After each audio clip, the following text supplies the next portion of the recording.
personality types. Personality types. You can put in marriage. Personality types. Now we should not forget the fact that we are unique in our ways. We are fearfully and wonderfully made. And so because we are unique, I just say a lot that even twins are not the same.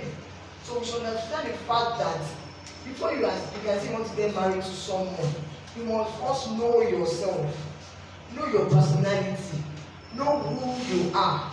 And that brings us to the four major types of personality. Four major types of personality. Number one, we have the choleric. Number two, we have the sanguine. Number three, we have the phlegmatic. And number four, we have the melancholic. We have the choleric, we have the sanguine, we have the phlegmatic, and we have the melancholic. Now, for all these temperaments, they have their strengths and they have their weaknesses. Do you want me to come in? Yes, ma'am. Okay, we have the choleric. Number one, choleric. Number two, sanguine. Sanguine. SANGUINE. Sanguine. Then we have the phlegmatic. PHLEG. Phlegmatic. MATIC. Then we have the melancholic. And comes up calling melancholic. Yeah. So these are the four major types of temperaments we have. Now, if you want to talk about marriage or I want to get married or this and that, you must first know who you are. You know, we said those that know their God. Before you can know your God, you must know who you are before you can know God. That makes us to purpose. But how do you know who you really are? Am I choleric? Am I sanguine? Am I phleg? Or am I melancholic? If I know what temperament I belong, it will help me understand who I am. Get to now understand which partner to complement me. If I don't know who I am really, it will be difficult for me to even understand another person. Have I understood myself? That's the first question. Before I will now put another burden to myself, let me really understand who I am. Then it's really for me to understand another person. But I don't know who I am because the Bible said that we should not be like a man that looks at himself in the mirror and turn back and forget what he looks like. I must be able to retain what I look like in the mirror, even if I'm not in that mirror again, or even I'm not before that mirror. So for the choleric, let's listen to their strengths, we'll listen to their weaknesses and the possible solutions to each temperament. But don't forget that nobody has one temperament. We all have two, at least. One will be dominant and the other will be recessive. Meaning that if you are choleric, you can be dominance of choleric and recessive of phleg. You understand? You can be choleric maybe 70%, phleg 30%. You can be sanguine 60% and probably be melancholic 40%. We have two. Nobody has one. But the beauty of Christianity is that we have the spirit-controlled temperament that will help us curb those weaknesses in those. Every of temperament has weaknesses. And they have their strengths. So the Holy Spirit will now help us to curb those weaknesses and build more on the strength of it. But don't forget, that's who we are naturally. That's who we are. There's nothing you can do about it. That's not the person. So the understanding of who the person is will help you manage and live with that person. That's why they say you cannot change some people. So let's go into the strengths, the weaknesses, and the solutions. Because we are having a class after this session. Okay, for the choleric, they are daring. So, as I'm listing them, you're picking your own. Think of the category you belong. They are daring, they are direct, they are decisive, they are insensitive. That's part of the weaknesses. So, this one I'm talking about is just about the overview of their temperament. They are unemotional, they are fearless, and they are tactless. Tactless. That's the overview of a choleric person. Now let's go to sanguine. So I'll be mixing both the strengths and weaknesses together. That's the overview. Sanguine, they are fun, they are enthusiastic, they are energetic, they are popular, they are expressive, they are insincere, and they are noisy. Okay, some people are already smiling, corner smile. The next one we have the phlegmatic. They are kind, they are caring, they are gentle, They are soft spoken. They are timid. They are relaxed. And they are peaceful. That's phlegmatic. The fourth one, you have the melancholic. They are the perfectionists. They are accurate. They are diplomatic. They are detailed. They are thoughtful. They are cautious. And they are critical. Those are the four types, the major overview of all the temperaments. Now we'll quickly go through them one after the other. So we will know their strengths, we will know their weaknesses, and we will know the solution. Now let's quickly go to sanguine. Another word for sanguine is popular. Another word for sanguine is popular. They are extroverts. They are optimists. They are talkers. Now, the advantage of being a sanguine individual is that they liven up a party because of their storyteller attitude. In fact, never a dull moment with sanguine. They liven up a party because they have this storytelling attitude on the inside of them. They attract others and make friends. There's something you can do about when you have a spouse like that. Especially shaking, attract others, hello, hi. And then that is like, come, let's be calm. Alright, the next one is that many people will admire your sense of humor or cheerfulness and enthusiasm as long as you are a sanguine individual. They volunteer for certain jobs. Voluntarily, they just decide to do it. They can instantly inspire others to work and join the fun. They have many friends. They love people and don't hold grudges. If they commit a mistake, they will readily apologize. Those are the sanguine. That's the positive, the advantage of being a sanguine. Now let's listen to their disadvantage or disadvantages. Number one, as a compulsive talker, you often elaborate and exaggerate stories. That's number one. Number two, they are naive, always complaining, angered easily, and speaks loudly.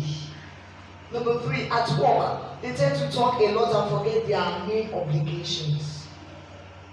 Number four, their confidence also disappears instantly. Number five, their decisions are based solely on feelings. Whatever they feel now is what they will say. In the jiffy, the feelings change, decision changes. Alright, the next one is they tend to forget things which makes others hate them. Number seven is that they tend to be one-sided and also forget important appointments. Then the last one is, though full of bright sides and fun, and fun-loving, but they don't follow through. Those are their disadvantages. Now let's go to the solution to the problem. Like I said, we need the Holy Spirit of God to help us, to teach us all things. Number one, for a sanguine individual, it says, delete other story you would like to tell and deliberately tell half of your story. That's number one. Number two, try to see how long you can do before someone notices that you have not said a word. Because of your storytelling attitude, there's nothing you can do about it. You tell that story. God has done it. It's not a sin, it's not a crime. God has created you that way. But are you telling the right story? Are you saying it well? So try to see how long you can do to make people or someone notice that you have not said a word. Number three, watch out for signs of boredom in your audience. When your audience are dozing, they are sleeping up, and you're already telling your story, you know that it's time to stop. That means you are no longer communicating. Then number four, learn to listen.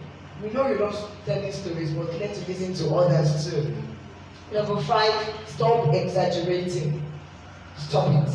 Then number six, be sensitive to people's interests. That is all about sanguine. Did you learn in that class? Should we move to the next one? Are you picking anything? Okay, let's move to choleric. And the short word for choleric is powerful. You know, I said the short word for sanguine is popular. Yes. Choleric is powerful. They are extroverts. They are born leaders. They are active. They are decisive. They are strong-willed. They are self-sufficient. They are independent. They are unemotional. They are dynamic. They possess high confidence level. The way they carry themselves, you know that they possess high confidence level, and they are easily discouraged. Their major disadvantages are: number one, they are bossy. They are bossy. They are impatient. They cannot relax. They are always busy doing something. They cannot relax. They are quick-tempered. They enjoy arguments and controversies a lot. They are unsympathetic. They don't send you. They are unsympathetic. Now, the solution to the problem: number one, learn to relax. Take the pressure off others. Don't say that as they do me, you should do others. No, when you want to work, you put other people into consideration. Plan, then number two, plan leisure activities. Learn to relax, catch fun, go for outing. Everything should not be work, and work. Then the third one is that don't look down on others. Don't look down on others. The next one is tone down your approach. That approach may be too hard. Please tone it down. Then the other one is learn to apologize. Someone that is bossy may find it difficult to apologize. Then next one, let someone else's be right, at least for once. Then let's stop arguing and stirring up a fight. Stop it. Then the last one is admit you have some faults. Someone that is bossy, someone that is choleric would not easily admit he or she is at fault. But we are saying that you try to admit that you have, especially when it comes to marriage. Then for the melancholy, the short word for melancholy is perfect. Short word for, some people are already smiling, small. The short word for melancholy is perfect. Then their attributes are: one, they are creative, they are respectful, they are analytical, they are thoughtful. In fact, they are great thinkers. They think a lot. They are thoughtful. They create lasting friendship. They are serious. They are purposeful. They are musical. They are artistic. They are talented. They are idealistic. They are poetic.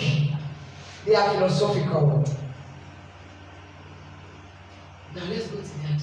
They have, if you don't list the advantages, of course they must have disadvantages. Let me just say, number one, they can be very moody. We have told them like how they are getting income. They can be very small minutes, they are gone. Another one, they are suspicious.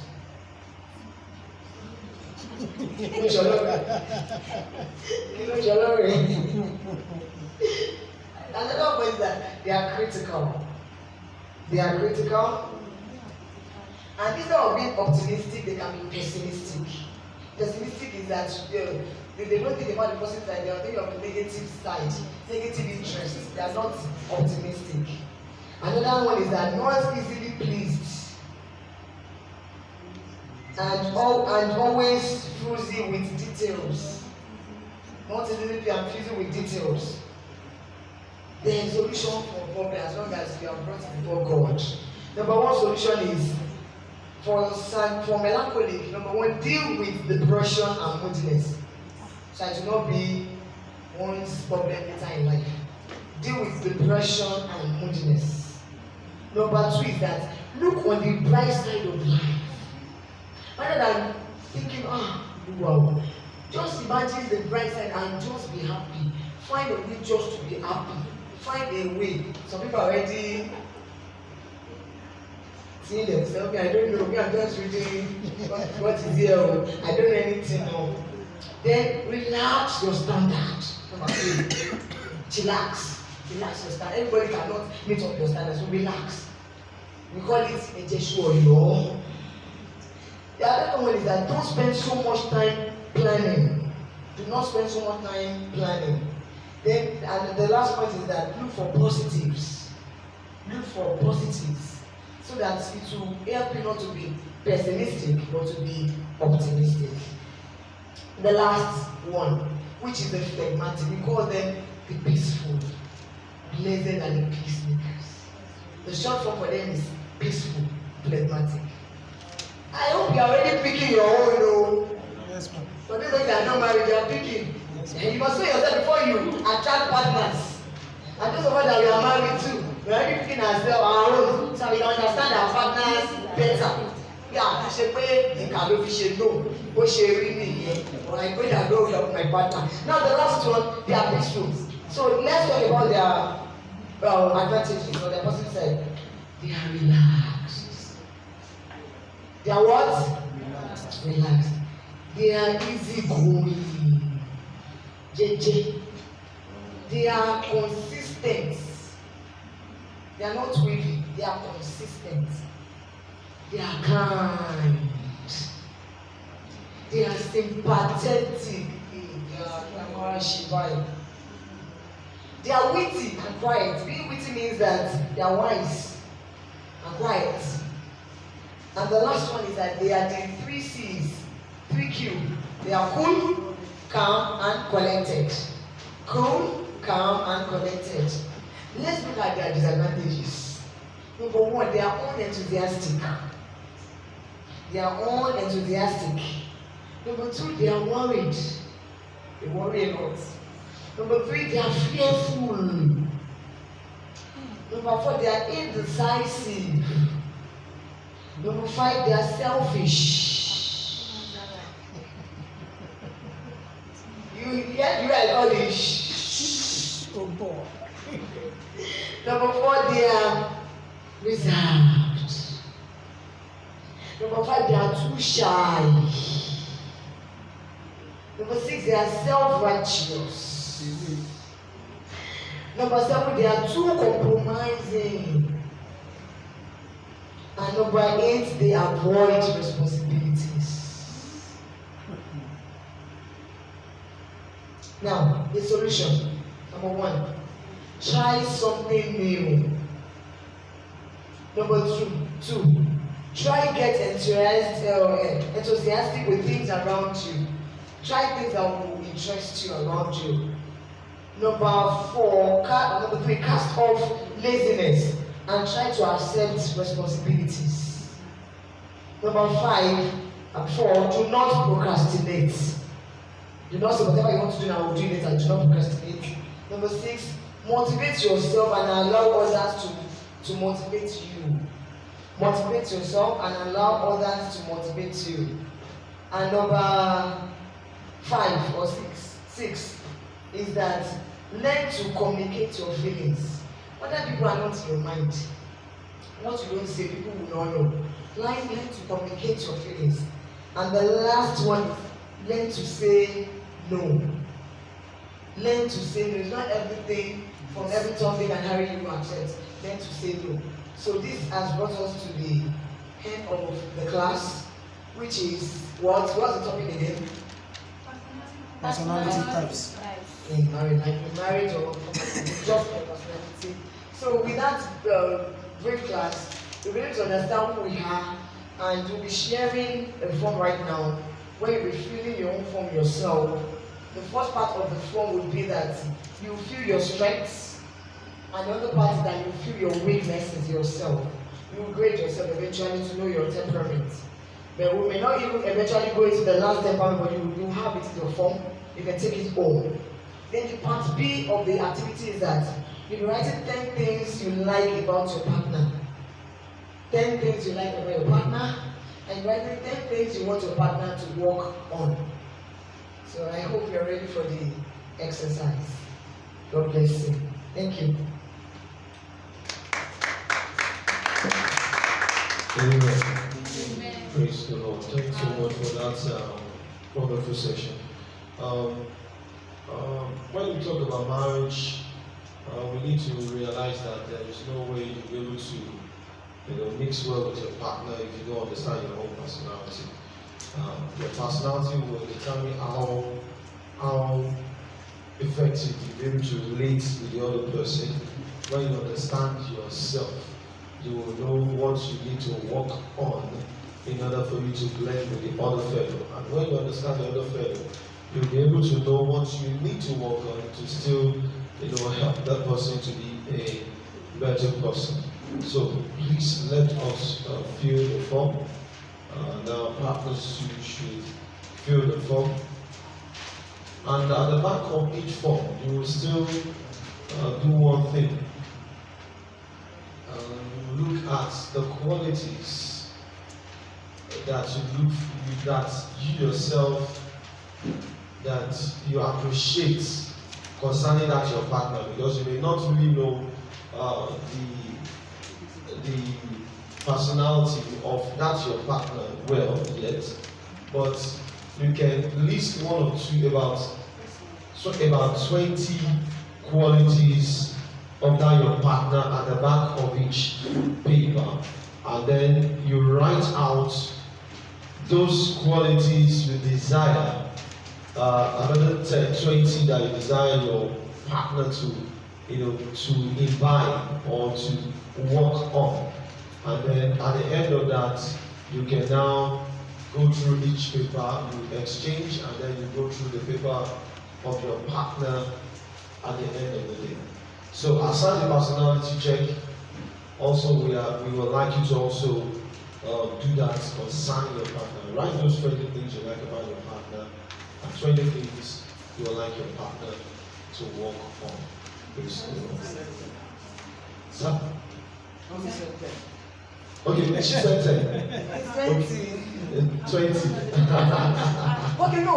10 about the partner. Yes. 10. Okay, sorry. 10. Okay, so that's 10. 10 what you like, and 10 what you desire. Yes, at the To back see. of the. So at least we should be able to do that within 10 minutes. We should be able to do that within 10 minutes. Praise God.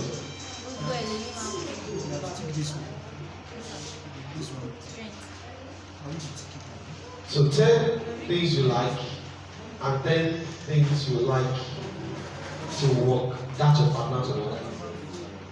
Praise God. So let's quickly do that.